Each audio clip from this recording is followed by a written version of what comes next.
Long मार्च के दौरान निकलने वाले तमाम शरपसंद अनासिर को काउंटर किया था।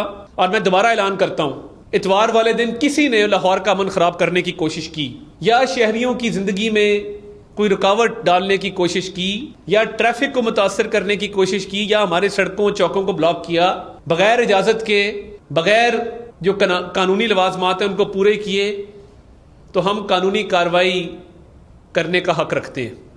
अभी तक कोई दरखास्त मौसूल नहीं हुई, ना होम डिपार्टमेंट को, ना लाहौर की इंतजामिया को। जब तक दरखास्त नहीं आएगी इजाजत तो नहीं दी जा सकती।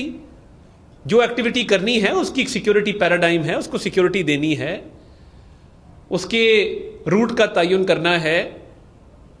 तो मैं आइन के अंदर बिल्कुल यह हक हासिल है कि आप पुरअमन एहतजाज जरूर करें, मगर अगर आपने पुरतशद्दद कार्रवाइयां करने की कोशिश की, अमन अमान खराब करने की कोशिश की, तो उसकी इजाजत हरगिज नहीं दी जाएगी। ये मैं बिल्कुल वाजे कर दूं।